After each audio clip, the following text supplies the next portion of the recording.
Hey, this is Coach Marty, And this is Lori. and it's time for That Sports Couple. What?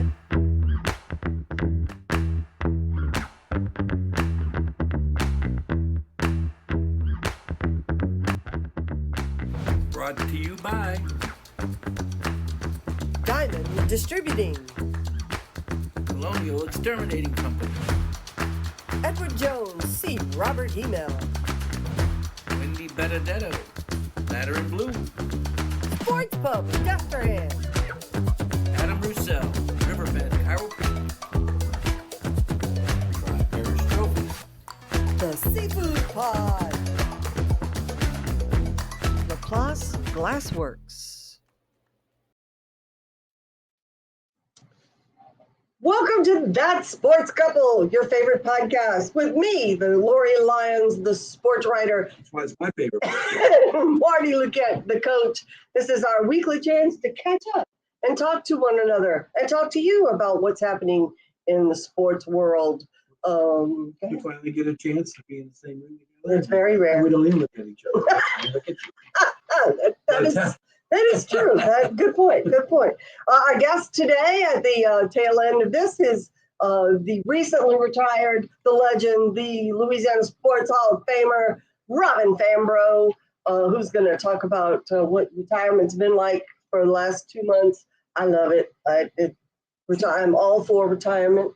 It's very fun. And she's also going to tell us a few stories and talk about some of the more famous athletes she covered and some of the best games, and also about the newly minted mayor of Baton Rouge. Oh, yeah. Sid Edwards, former coach. who she has a great relationship with. So You want to run for office? no, I don't want to run down the street. I don't forget office. That's funny. Okay. This is also a little bit of a sad week. Well, no, it's a very sad week for us. We lost a dear friend, fellow sports writer. Bill Bumgarner passed away on Sunday, very unexpectedly, and we putting together a tribute to him, talking to some fellow sports writers and friends and coaches about the legacy that he left behind in Louisiana and New Orleans sports. And anyone that's been in New Orleans for a long time has certainly run into Bill or seen Bill at games and read his stuff. But Bill was the best, and we love him for lots of reasons. But He put together That Sports Couple. He introduced us. One of us is one of the reasons because he put us together. But of course, he failed with her 5 other times. He tried. Hooked me up with a whole bunch of coaches before one stuck. It's true. It's true. And a guy from the circulation department. He tried. But yes, he did introduce us and kind of pushed us together. So he has a dear, dear place in our heart. Plus, And look for that later this week. We get everybody's stories and put it together and post it. So once again, it's time to get to the football portion of our show. and speaking of football, before you do that, we also have been posting previews with each of the coaches. We've done Riverside, St. Charles Catholic, Lutcher, and Hahnville. We have now done St. James, and we have invited the other 3. Those are all posted on our YouTube channel. You can catch those. So you don't have to watch Hahnville to get to Destrehan, or you don't have to watch Lutcher to get to Riverside. You can watch your favorite team or all of them if you want. And I said that to one of the Riverside fans. He said, "I'm gonna watch them all." Wow, that's what we want. That's what we want. just don't want the fan that just wants to see their own school or hear about their own team having to watch everyone get to it. Right. And they've been fun to do. You get to kind of see a little bit of their personalities run through. And it's hard to get coaches during season to find 20 minutes to talk to us. Marcus Scott is going to get with us this week, but is finding that time, has been difficult. So I look forward to talking to Coach Marcus. There you go. As well. All right. Well, let's talk about last week. We left the house. I always leave the house. She left the house. I left the house. I had eyebrows on and everything, and we went to the Riverside Academy Terrebonne football game. I did wear my alumni shirt, and I did catch some flack for it, but I mean, come on. I rooted for the Rebels. I was just there to show my school pride, and I had one lady say, "I need that shirt. Where do I get that shirt?" And it was cool.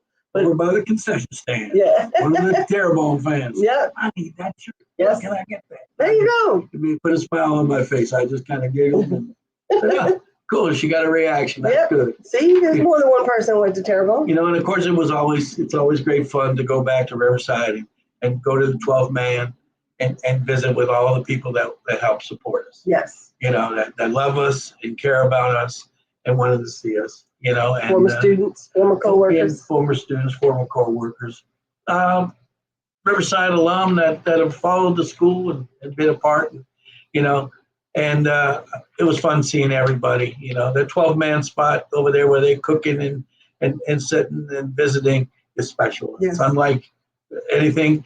And we were having a great time, and then all of a sudden they all had to leave. It was time to beat on the door, draw, Make the tunnel. make their tunnel, call the rebels out. It's their rebel call.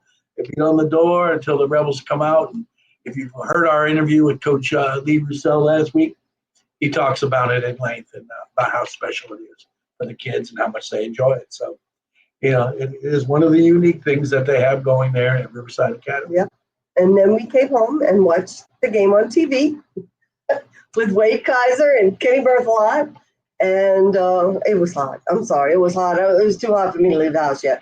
And the skeeters get pretty bad. Yeah, the skeeters were going to come out too. So, and I'm still having some eye troubles. So we came home, watched it on TV. And if you watch the broadcast, I became a part of the broadcast because I sent Wade via text a little snippet about Ahmad Cage, who was having a heck of a game.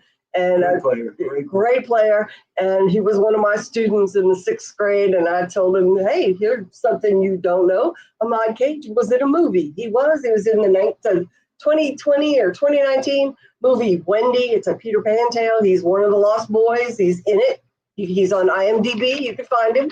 And then he asked a trivia question about Michael Lewis. And I Googled. I mean, come on. And so I got mentioned a little bit during the broadcast, which was kind of fun. They were just somebody was listening. That's how we are here. He did talked some great things about some of the baseball kids and Yes. Brock Bourgeois in particular, the quarterback at Riverside, and he talked about him at length as a baseball player. And I saw him at church on Sunday, and I said, "Man, you need to go listen to that broadcast. Mm-hmm. You're a rock star, brother." It was fun. And look, and let me tell you, I said, I kind of thought Riverside was going to get manhandled by the Class 5A Tigers, who have been, on an upswing. But I thought Riverside held their own for a long time with them. There was a possession late in the game, when Terrebonne was leading by 3 points, and Riverside had a chance to take the lead. So, I mean, they were in the game. They played well. Swarmed the ball. They're going to be good. Yes. They're going to be good. They've got plenty of talent, and they still have some injuries and some kids that are waiting for eligibility to kick back in. A year and a day is the rule, and they're waiting for a running back that's been sitting out, and he's got to wait till week 4, after week 4, and so Riverside is going to do a great job. Great defense. Coach Lee Roussel is got a program that's going, and Chris Latchney is right-hand man, and together they are a formidable pair. If you're going to play Riverside, you're going to have to get ready. Get ready, and watch for the tunnel. Unfortunately, they did fall a little bit short by the score of 24-13 was what the final was. But like we said, Terrebonne's going to be a real good team. They have a very senior group, which Riverside did not. Riverside's only had 6 seniors. I know when they first lined up, I was like, oh my God, this looks like JV versus the varsity. It was the size difference was pretty significant, but I thought Riverside held their own. They really did. Terrebonne has 4 linemen that are D1 commits. Big in home. That are D1 commits, and 3 on offense and 1 on defense. And when they stood next to the Riverside lineman, it was like, holy cow! But like I said, all those crabs and shrimp we got. That must be it. That must be it. But the other feature game we had last week was Catholic High in Desterham. And for the second straight year, Catholic High has found a way to squeak by. This one was a 32-22 game. Desterham played well. 100-yard kick. Was it a kick? No, it was a big six. I think it was a big six. So they played well, and and their quarterback Fields was not at the top of his game, he was fighting an injury. So, but they played well, and it's going to be a great year for Desterham, and we'll let Coach Marcus Scott tell us about it. He's coming later in the week. St. James. Big game. The big game from down the Bayou. River Parishes. River Parish rivalry. Oh, well. So big game between St. James and East St. John. Go ahead. It's a big classic. River Parishes rivalry, big classic game. But St. James is on the roll right now, and they won. What was the final score? 49-6. 49-6. I think they gave up a late touchdown to East St. John, which is obviously still working. As Coach Brandon Brown says, brick by brick, he's still laying his foundation. And you get to hear from Coach Davis this week. Yes. He did an interview with Lori. Started with Lori. I snuck in at the end. After that sports cup. Yeah. And talk about St. James and the traditions that they have down there. It's a great interview. You might want to listen to it. Hahnville, 43-6 over Booker T. Washington. A game that Coach Boyne anticipated. He said, he was more worried about the purple and gold than he was about preparing for Booker T. He'll have that same opportunity this week coming up. But, hey, it's a matter of it's a chance to get out, hit somebody different color uniform, and get yourself ready. And Hahnville handled that easily. Letcher went to Slidell. Tough one. And he said the year before how tough the game was, and the score didn't indicate that as much, but it did show up in this game as Slidell knocked off Letcher 30-22. And good game, but Letcher's not used to losing. No. Losing at all, let alone close games. So they'll have a chance to rebound this week, but they have a tough one as they meet our next score, St. Charles Catholic. I apologize, St. Charles Catholic. I did not realize your game was on Thursday. But, I'm retired now. I don't keep track of that She stuff. she doesn't even know what day it is of the week. True. That is absolutely true. No idea. No idea. So she had no chance of knowing that game was Thursday.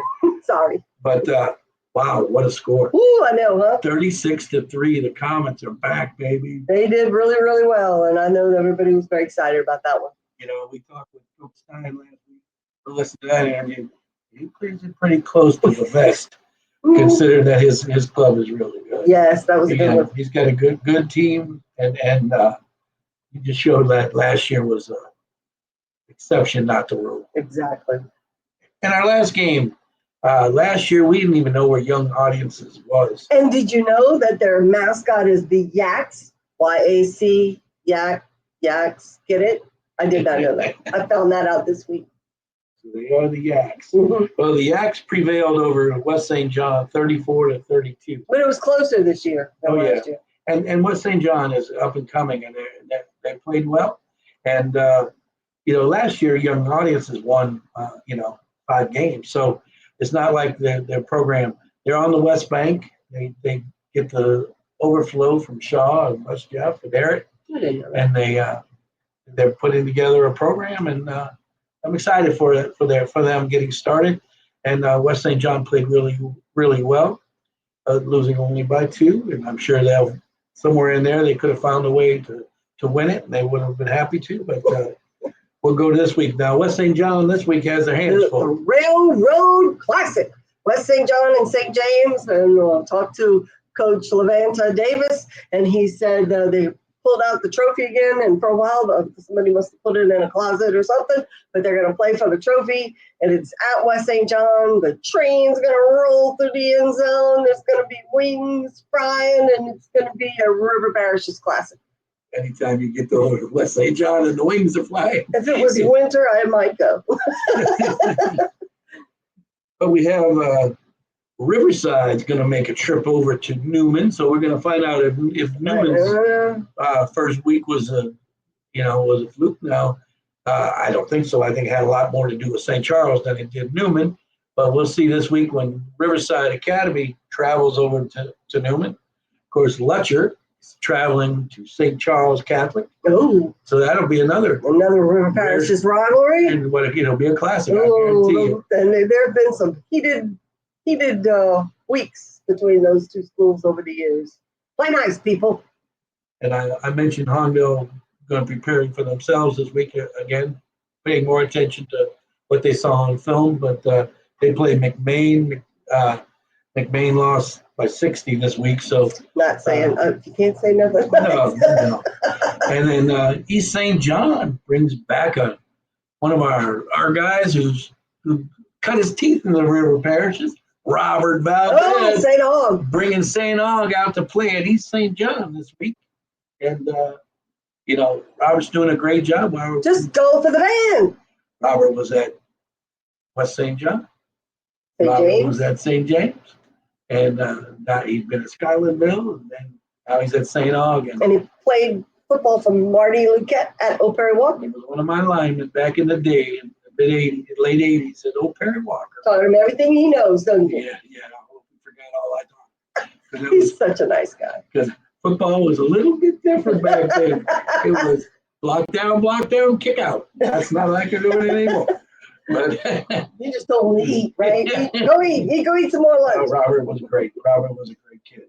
And then the last game on the schedule is Bonneville, who also won this week, coming out to Destrehan to play the Wildcats. And the Wildcats are looking to get it back. Yeah, they're gonna be out for blood this week to get a revenge for last week's loss, I think.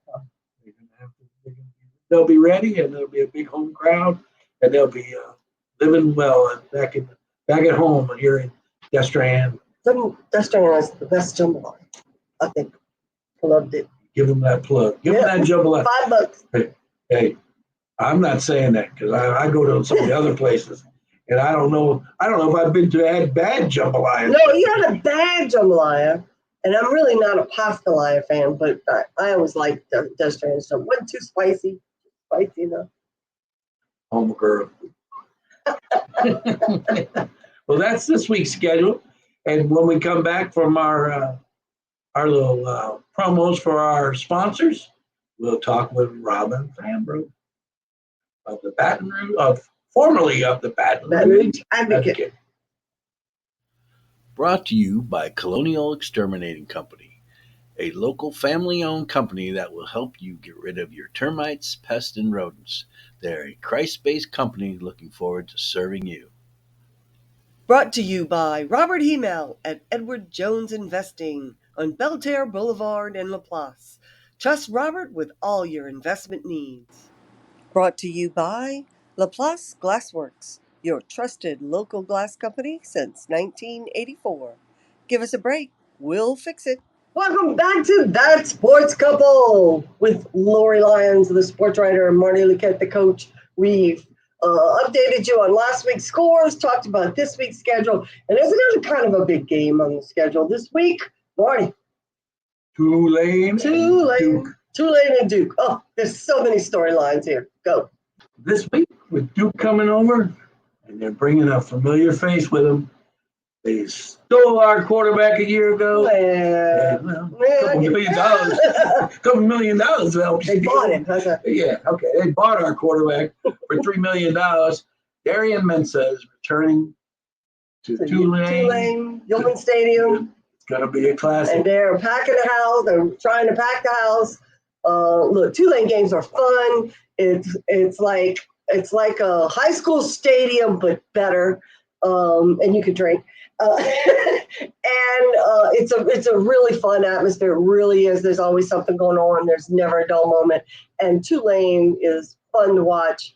And this is going to be one of those games that people are going to be talking about one way or the other, because Tulane's former quarterback is coming back to face Tulane.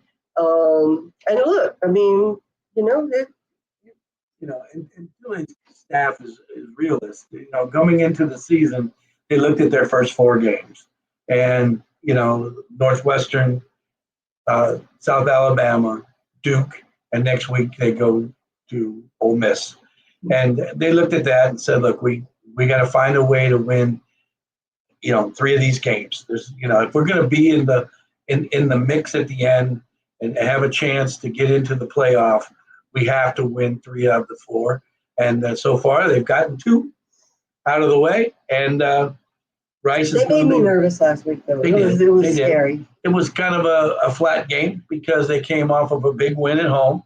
And let's face it, those kids are kids, and they had to be looking forward to this week and seeing, Gary Menzel come back. So they can say it's just another game if they want, but I'm sure it was circled on many a schedule. It's not just another game, I promise. That's I talked to one of my coaches. What game is circled on everybody's calendar? And I wasn't familiar with the school or the rivalries, and he said, the next one. Sure. Sure. Okay. Right. Nobody's planning their wedding on this date, I promise you. Or have you heard our interview with Coach Boyne? He said, Halloween, you play Destrehan. Who do we play on Halloween? Yeah, you can pretend all you want. Everybody's got a game. This ain't my first rodeo. It was on my circled on my. I got a new shirt. Got my new Tulane blue shirt. I'm ready. So great game. LSU played a game similar to Tulane, kind of a flat. They won. They handled their business, knocking off Louisiana Tech. But the big story was the tuba guy from Riverside again. But the bottom line is, the SEC starts this week, and they start with Florida. And it's going to be, that's a big game. I mean, I love college football. Love it. And she does. And she watches them all, one after another. I'm going to bed. Marty, Hawaii's coming on. Till there's no more on. I'm not like that. I'm an old man. I have my deadline. At 10 o'clock, I become a pumpkin. So, I don't know if you saw, but I posted this week on my Facebook page the things that have gone the way of the dinosaur. So one of them was the football pant, like their bike shorts. They're wearing shorts, except NFL is wearing leggings. Ladies, we all know those are leggings. Y'all told us leggings are not pants, but apparently they are football pants. The other one is the complete game no-hitter. Go on. The 4-year starter, because of NIL. And the other one was the dog pile. The dog pile. People don't dog pile anymore. And y'all run around the outfield and chase each other. I know, and it's a shame because there's nothing like a good dog pile. Especially with your teeth. That makes for great picture. I used to tell him, you want to start your season with a dog pile. And just say, this is how you want to end like this. Let's practice the dog pile one time. And he'd say, you are nuts. I am not doing that. You are crazy. That's a jinx. Also, lots of times that the guy at the bottom of the dog pile gets hurt. You don't have to hurt him, but gently dog pile. How do you practice something you're going to do gently? I put it out there. They need practice because they forgot how to do it. Now they chase them and rip their shirt off. Yes, they do. But it's hard to video. It's hard to get a good picture to put on the wall at the sports pub, Exactly. There's my point. All right. So now we are going to hear from the legend, the Louisiana Sports Writers Association Hall of Famer, Mrs. Robin Fambrough, the trailblazer. I followed behind with my machete. She cut it all down, and I came behind her. Cleaned it up. There you go. Here's Robin Fambrough.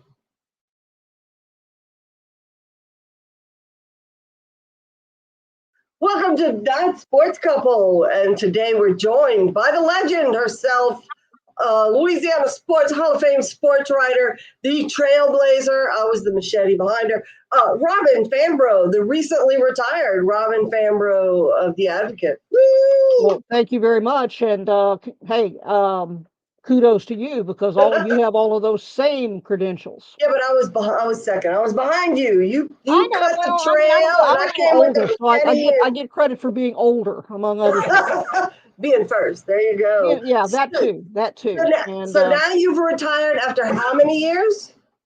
almost 35 full time at the Advocate. But if you look at it, because my husband actually asked me to add it up, it's pretty scary. It's 46, Oh, 47, there you something like go. that. Yeah. I mean, Wow. if you count some sports information work and other things that I did, and um, especially now if you go back to when I was in college, it goes a little bit more than that, but Okay. it's easily over 40 years. I'll say safely 45. So are you really retired, or are you still doing stuff like me? I'm hoping to do some things. I've kind of taken some time, kind of a step back, and I think that was important for Good for me you, because I didn't do it. I didn't do it for so long. right? I didn't take vacations. That was one of the things when I said I was going to retire. I had to talk to the HR people, and they said, "Hey, you have 2 weeks of accrued vacation that you're going to lose if you don't take them by the end of this month." And then, I took some more, but it was part of where I was career wise, and then part of where we were professionally, being able to get there. We used to be able to take maybe spring break trips or stuff like that. Right. So that's one of the things that my family has talked about. My family in Kentucky is when are you coming to visit us? So that may happen. Probably not until after the high school swim season, because as you know, my husband is a high school swim coach. Yes. Yeah. So we will see all of that, Sports and that writer and allows me. coach, sports couples. There you go. We are There you both go. the Well, same. and he did close to 50 years in media before he retired. And this is Okay. a funny sports couple story you'll like. Um, Break 'em all. I asked, I made my decision, and I went and made the call and said, okay, I'm going to retire effective August 1st. And we had talked about it. Kevin Fambrough and I had talked about it kind of jointly for a while. And his inclination at that point, which was probably, few weeks before that, was that he might want to stay on maybe another month to help the paper he worked for get through the football tab and a few other things that they do for the start of school. So, I said, well, that's fine. That's, whatever you want to do. That's your prerogative. You don't have to do it.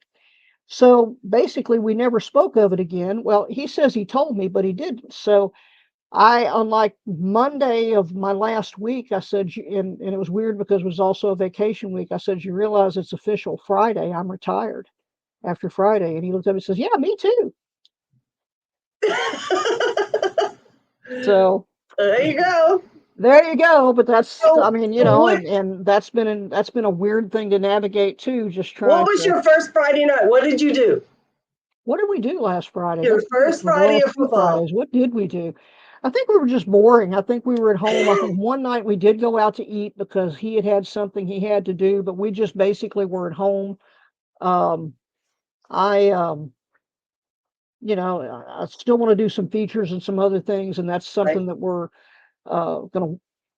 I'm They're gonna. gonna suck you back in. You sound like, I'm done, and they're gonna go, oh, but you can do this for us. You can do this for us. Well, we'll see. We'll see. Yeah. I mean, that's it's like I say, it's a developing thing, and really, it's been interesting because for the last, well, we're closing in on 2 months now. I don't think I've ever had 2 months. If I was, if, when I before, if I didn't have a full time job, I had a small child, which Yeah. is a job in and of itself. Yes. And as I found out when I went down to babysit, um, I had a 4-year-old grandson that was also a full time job. That's why the first 2 weeks were very interesting after my retirement. The last day was Friday. On Monday, I did what we call Grammy camp for 2 weeks. Yes. Imagine my shock about 3 hours in when I looked him in the face. And true Yeah. story, Go home. No. all the jokes I've made about how my mother, always wanted to send me outside and what I used to do and not do. I even told my daughter, I said, I just realized I looked at the 4-year-old me. I looked in his eyes and I saw the 4-year-old me, and I knew I was in trouble. There you He's go. lots of trips to Sky Zone. But no, no, we're going to see what happens. I mean, I still hear from coaches and other people. We've got something we may do tomorrow evening, a little bit of an invitation to go to one of the schools that has something going on.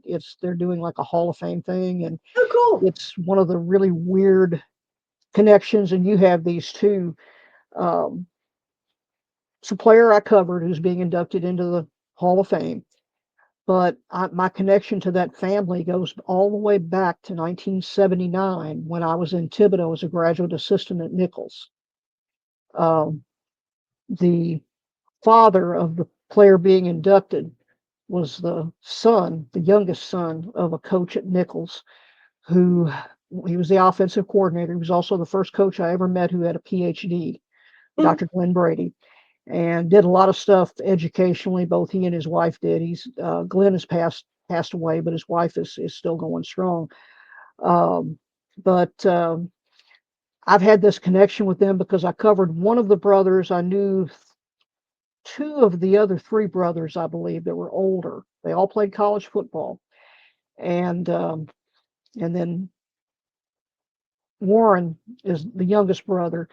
He played at Tech, so there's this big connection there. And he played at Zachary, the school is Zachary. And of course, that's where his son played. So that's kind of a unique thing. Several years ago, when his father was still living, uh, Dr. Glenn actually asked me. He was inducted into this Hall of I Distinction, got you. I got you. I and got you. um, he had coached there in like 2 or 3 stints, and I don't know that I ever really realized that, but they considered him a very valued coach and faculty member, and it was really very nice. But oh yeah, that's one I'm kind of inclined to celebrate a little bit. Well, you and I think, are kind of the same in that if I covered you, you're like mine forever. Yeah. Oh You know, like yeah. I've got Ed Reed and you've got a whole bunch of people. Talk about some of those people that, I mean, you see them at the grocery store, they remember you. Oh yeah. No, and I have 2 or 3 that have reached out to me on social media, and then yesterday actually I went by the office and picked up some cards that had been left there because it's mail delivery is a little slow, and I hadn't really been there in a few weeks, so I went by to pick them up, and this is kind of the flip side of that. I think there were 4 or 5 cards in there, including one from our former managing editor, but there was one card in there from a lady I had never met, and it was really kind of strange. I mean, I know the school she was affiliated with and everything, so that was kind of cool. That's the flip side of it that you don't really think about Yeah. until late, you know. But no, I mean, gosh, Warwick Dunn and the late Kevin Franklin were great football players at Catholic. Have seen Warwick a few times over the years, but he's definitely entrenched with his family over in Florida. I mean, I Hmm. like I say, I follow him a little bit on social media, but um, obviously Simone Augustus was an interesting case That's what because I her was dad thinking also of. Yeah. worked at the Advocate, and most people didn't know that. And Yes. matter of fact, when she was our speaker for Star of Stars 3 or 4 years ago, I even made that point. I said, her dad worked at the Advocate for like over 20 years, and they looked at me like you're crazy. Well, it was for the previous regime, and Hmm. he had been forced to actually retire because he was diagnosed with MS, No. and he's doing well. He's doing well, but I mean, he did day Saturday morning security. When we used to answer Yeah, phones on yeah, our yeah. desk, and I would be the only person in there. Of And he course. would come around. He'd have to do the rounds. And I remember him telling me, "I've got a little girl, and I think she might be pretty good at basketball." And then 2 years later, she won the National Elks hoop shoot, and that was kind of the offshoot that everything came from. But also Marcus Spears, um, he everybody knows him from ESPN. I'm going to watch his daughter play tonight. His daughter plays is like one of the top freshman volleyball players in No. the country. She plays for Texas, and his son, he's married to a former LSU women's basketball player because he always says something to the effect of, well, my wife always tells me I'm not the best athlete in the family, even though I played in the NFL. And I always tell him, well, I think she might be right.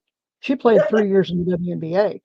Their son is 6'9", and he is the number one player in the class of 2027 Oh, wow. basketball.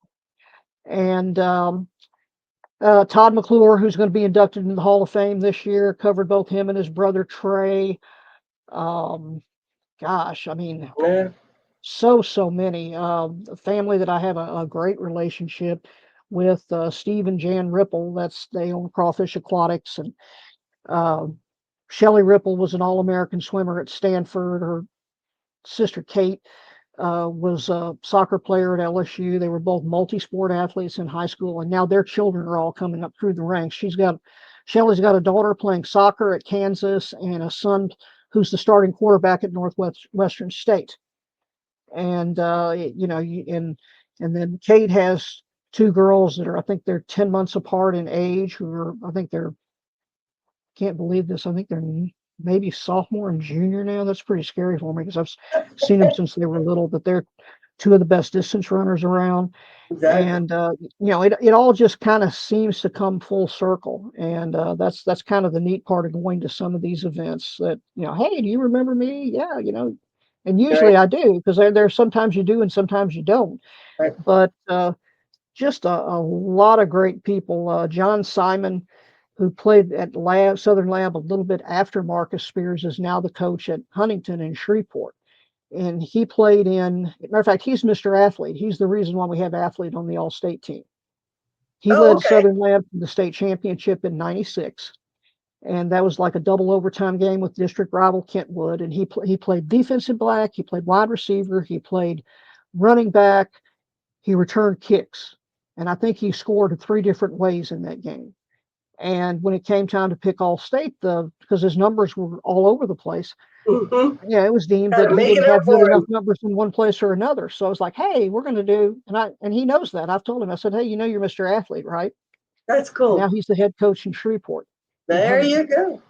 And of course, you have a mayor now too. Oh, yeah. Oh, Sid, my buddy. Yeah. Ex-coach. There was a story that David Brewerton, the coach at Zachary, shared about Sid last night. That is so Sid. It's amazing. Sid will tell you, Sid had never coached. He never played football. He never coached football until he got basically pushed into coaching. I think it was either 8th graders or something. And he had to go meet with somebody. He met with some coaches, and they gave him some philosophy and, some basic stuff to go with. And he just kind of took off from there. And when they were at Redemptorist, and you know how successful they were, they had one play where they were at the end of the first half, and it was tightly contested game. I think they may have been behind, and the other coaches were saying, "Hey, we just need to just take a knee and go into to halftime and revert." And he says, "Now hold on a minute. Wait a minute. I got an idea. Why don't we just we'll put three wide receivers on one side." And then I know the guy is talking about Jorrick Calvin, went on to play college football and a little bit, I think, with the Philadelphia Eagles. Put Jorrick on the other side, snap the ball, and they'll be paying attention to the 3 on the other side who aren't going to do anything. And just throw the ball as long and as far as you can. And they were like, we need to call another timeout and talk about this. And so they went on ahead. They said, okay, we're going to do it. Goofy chain of events. You wind up with all these people downfield, kind of a jump ball with 2 defensive backs. The 2 defensive backs ran into each other, knocked the ball up in the air. One of the Redemptorist receivers caught it and scored a touchdown. He looked at him afterwards and says, see, there's nothing to this play calling thing. Beginner's luck. Talk about coaches. Oh, yeah. Well, the other story, and this is honest to God's truth. I was calling him last year to do a pre-200 win story because he was on the cusp, and he did finish with over 200 wins. And that's what I always do a story on. Usually do a story on that every year, who the top active coaches are. And I said, hey, Sid, how's it going? I hadn't talked to him probably in, 2 or 3 months. And he says, well, I finally did it. Did what? Well, I went and put $25 worth of gas in my truck, and I drove to Baton Rouge, and I qualified to run for mayor of Baton Rouge. Didn't see that coming. And I kind of had to tell him, I said, I had to kind of get permission to put that in the story, because at that point they didn't want anything that would give him an unfair advantage. Oh And yeah. I said, well, he's never been in politics before, so I don't know what advantage he would have. But yeah, I mean, it's something now to just watch all the stuff. And the one thing, everybody's going to disagree with politicians in one way or another, but the one thing I'll give him credit for, he's been very visible in the community. You see videos every day of him going out and meeting people, talking with them, and he wants to do some things for crime prevention. The true part of the reason why he decided to run for mayor at that point was they had a young man on the football team at Estruma who was shot and killed on New Year's Day in 2024, walking back from a convenience store. And in that neighborhood, and that's Estruma was near to his heart because that's where now defunct Redemptress also was, the 70806. So that was kind of the impetus for it. And it's kind of like, wow, he's mayor. It's so interesting. It's Weird. so cool. So weird. And I never knew he owned that many suits until now. He was always in coaching attire. He didn't. He didn't until he decided Usually to a pair run. of shorts. And his granddaughter, I think she's 8 now, 7 or 8. True story. She would be his ride or die. Even at Estruma, she would go with him, and she was the only girl in their little youth football camps. So That's cool. I mean, That's cool. he's one of the characters and one of many. Characters. Kenny Allman and Harvey Adger are obviously 2 basketball coaches that I know very well, and had the honor of covering for years, and very different personalities, but all uniquely successful. Harvey's greatest player, people would say, is Lester Earl, and his son played for the Pelicans. Mm-hmm. So that was a full circle moment last year. Jeremiah Robinson Earl, his son, had a shoe giveaway, and they came to Glen Oaks to do it. And Lester came in, and I hadn't talked with Lester probably in over 20 years for sure. And so that was kind of interesting to see all of that. But it's cool to see those full circle moments when they accomplish. And you've had that too with Ed Reed and those guys. Yeah. Do you have a greatest game? Football wise, I think it is that Southern Lab Kentwood game, because they were down badly. And to this day, it's still a rivalry where, and it's in good. It's not mean spirited in any way. But I mean, if there's 2 teams that want to beat each other, they do. Hell yeah. There are some, and have been for years, some crossover on. There's some people who have kids at Lab or had kids at Lab who are from Kentwood and vice versa, and they come and grill and have a great time before the game. But once the game starts, they want the other team grilled. And I thought they were toast. I really did. I really, they were down by a good margin. And of course, the funny thing was that's in the middle of the Southern Labs streak with the late Joel Hawkins, one of our 1,000-win basketball coaches from Southern Lab. And one of my student workers was with me at that time, who's now an SID at a SWAC school, Dwayne Lewis.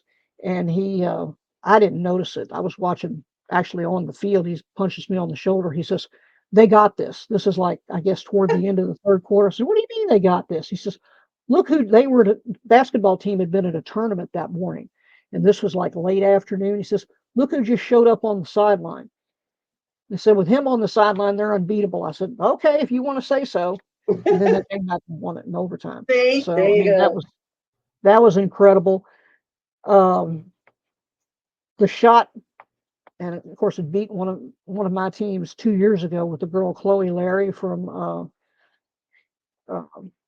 Parkway, beat Walker in the semifinals. I mean, that was kind of a surreal moment, because you grab the kid afterwards, and she tells you that just for the heck of it, for no particular reason, she starts shooting. She tried to take some shots like that the last 2 days in practice. And that was easily, she was on she was well past midcourt because it was a missed free throw, and she Oh, wow. gets it up there and it goes through, and that was actually two of those shots in those girls basketball games, because Ponchatoula had beaten Parkway a couple of years earlier with a girl that was at Tulane. I'll never forget it for Ponchatoula. From my vantage point, when she took the shot, and it was an overtime game also, I thought it was going to be blocked because Michaela Williams was coming out on her, and Michaela Williams is about 6'2", and she's about 5'10". And but she didn't. The ball goes off, and then you just see it go in. So they come into the press conference as the greatest thing ever. So did you have any? What did you think it was going to go in? She says, "Oh yeah, nothing but net." There So you go. yeah, Well, you were at some great ones. there's always great stories like that. Yeah, you were at some great ones. You and I were at some great ones together. And look, when I came on the scene, you had been already established, and anybody who had the qualms about a woman covering sports, you kind of got it out of their system. Yeah, and I mean, and the thing, like I also told Zach Ewing on the podcast I did for the Advocate. I said, what you don't understand, what you don't see there is, I was lucky to have a little bit of an apprenticeship in that I was a freelance writer for part of 1 year.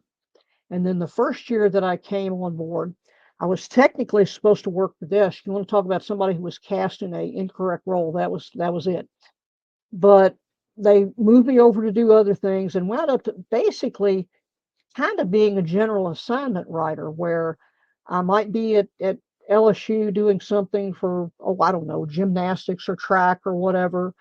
Um, or then, or I might be covering a high school game, or I might be, I went to cover the triathlon at False River 1 year. Just really, really odd assignments, but I got to meet so many people, and it was funny because when they announced they were going to close the State Times, it was kind of known who was going to be remaining on staff, and everybody thought I knew what my assignment was going to be, and I didn't. They didn't tell us until late in the game, and there were people who's like, oh, they're going to want to put a woman on the LSU beat.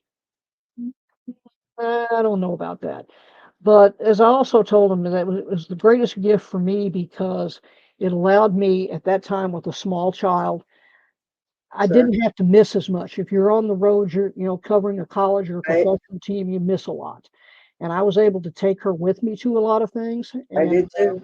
at age 38, I can say she was not scarred by that.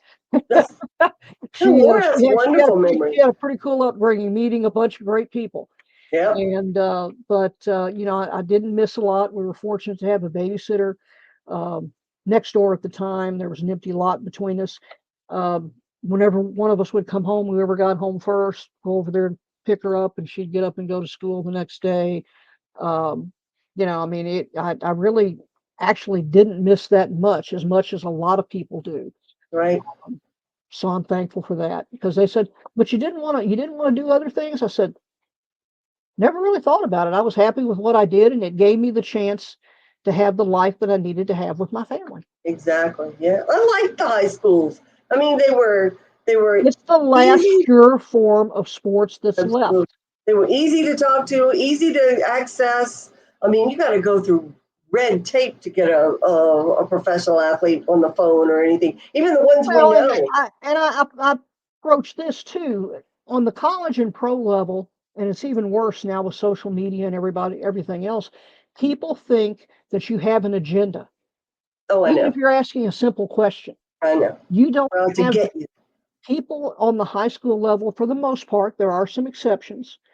Um, want their stories told. They want Right. their athletes covered, and it makes such a difference, in their lives. I mean, I can't say. Well, I can say it's a weird story, because the joke is newspapers don't give people college scholarships. Well, I do know one that did, and Well, I it was a think they weird do. story where a coach had to sign somebody, and they read a story that I wrote, and they did, but it didn't really work out. The kid, I think, was only on the team for like, and it was a good. She was a good student and a good athlete. It just wasn't a good fit there. But that's not the goal about it. It's about telling the people stories, and there, Right. you have uh, stories of triumphs, you have tragedies, um, and this when you tell a story like that, you take a piece of it with you. Absolutely. Stays with you forever. It stays I, with you. I mean, I think about that all the time. There are different ones. Um, Talking about basketball, somebody was asking me about basketball the other day, and um, Shannon Veal, who was probably I would say the next great basketball player after Simone, when she died, she collapsed on the court at Glen Oaks during a game Yeah, I with remember Helen that. Collins. Yeah. And I didn't cover the game because I had a root canal that day. And I called the stringer, the freelancer I had at the game, just to see how it was going at halftime, because I was going in to help him in the office. And fortunately, it was somebody older, not somebody younger. He says, "I don't know how to tell you this, but that girl you sent me to cover tonight, I think she died." What You a know, phone call to get. Oh my God.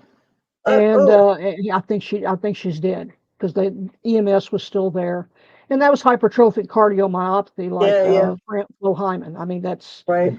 I don't know that there was a whole lot they could have done. At first, they thought there were other things, but the promise that was, and then 2 years later, I covered the game when they resumed it, and then 2 years later, what would have been her senior year, because she was a young player at that point. Senior night, they honored her, and LSU had to get permission to do this. I don't know if they had offered her or they were thinking about it. They had a jersey made with her name on it, Huh. and they draped it on the bench, and it was like next to the coaches. And I mean, Yeah, you don't forget things like that. exactly. Yeah. You had something you want to ask her? well, I'm just saying, you were talking about the coaches. There's so much competition because there's so many high schools that Oh, absolutely, we welcomed anyone that wanted to come talk. We changed that's true. practice. We changed practice just to be to accommodate you if possible. You know, Oh yeah, I mean, I think that was always the rule for the most part.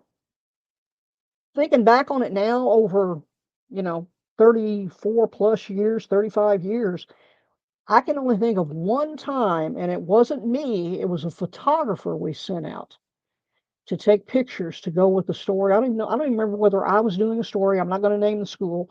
And it's funny because the coach in question, they never would give me the name, but I think I know who it was, and he's still coaching in our area today. But I've never had any problems with him. But I don't know whether something happened at practice, but he told them to he basically told the photographer to get the hell out of there. Oh, They didn't want anybody there. And I don't know whether he thought he was some sort of a spy or something, because there is a great story about that, about a guy that I'm not going to name him, who had ties to a certain high school in Southwest Louisiana. And of all the things he could do, and we did have a few coaches who were paranoid about people in football trying to sneak I in. did And I know too. you know Yeah. about this, Marty. Coaches trying to sneak in and get a scouting report. No. This guy shows up at Capitol High School. That's when the late Roman Bates was coaching, and Roman was as old school as it gets, and you know, straight arrow as it gets. He saw this guy. He was lurking around over like behind like the bathrooms or something there. But he's wearing the school colors for the other team. He's wearing like this bright green shirt. Way to And be obvious. and I don't know, he probably did eventually want to go talk to him and interview him, but I mean, everybody knew that that's who he was for. And Bates had no idea who he was. He wasn't having it. He was out of there. Had two of his assistants, get that guy out of here. But those cases are very, very rare. Yeah. And with modern technology, I've had it happen to me. Yeah, I remember the first time it happened to me. Actually, at Walker out here where we live, uh, Jason St. Pierre, who's now the principal at Acadiana. I knew they were upgrading all their systems and everything, and I was trying to find a coach. And I called him and I said, "Hey, you know where so and so is?" He says, "Oh yeah, you're walking toward him right now. I can see you on my camera." That's funny. That's cool. Well, Robin, thank you so much for joining us and telling your stories. I wish you, look, I've been retired a little more than a year. I love it. I don't do nothing if I don't have to. They do Well, that's kind of what sucker me in I'm a little looking bit. at is trying to bridge the gap where I get to be me, I get to be Grammy, I get to Right, maybe rock if I want to, right. and figure out what we're going to do next. I would like to travel a little bit. Of course, like you, I have four-legged companions that we have to think Yep. about. So one of Yep. which She joined me a little while ago. full pocket down. Yeah, I've got. She won't let me pick her up, but I've got one behind me here. I have a dog bed in here, and she comes. There you go. The female dachshund comes and lays in here. The male, he's a little mad at me now because I was making him take some medicine a few minutes ago. He's in the pen. He's in the kennel pouting. There you So go. that's Well, where we are, thank and I'm you. happy with it. Well, thank you for having me. You've been Hope more you have than a gracious. wonderful retirement. But I know All I'll right, see you somewhere. all righty. Take care. Let me. And that was our interview with Robin Fambrough. She was the trailblazer. I was the machete who came up behind her, cleaned up behind her. She did it first. I did it second. She was the first president of LSWA, the first woman sports writer to be inducted into the Hall of Fame. I was second. I was the second female president. But I don't mind following that woman one bit. She did it all and did it well. You know, I know many coaches from Baton Rouge area, and Robin Fambrough is prep sports in Baton Rouge. Absolutely. You know, we had plenty of people here shared it, but in Baton Rouge it was Robin Fambrough. Yeah. She was fabulous. So Yes. we'd like to thank her for coming on. Telling us her stories. I'd like to thank you for being a part of listening today, and listen to us next week. Go to our site on YouTube and pick up the interviews with all the coaches. And once again, have a great week. Go to a game. We love you. And we love each other. Thanks to Bill Baumgartner. Another high inning.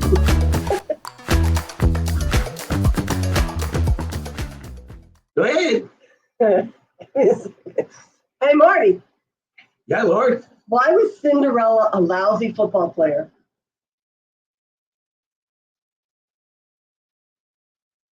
Don't know. Her coach was a pumpkin.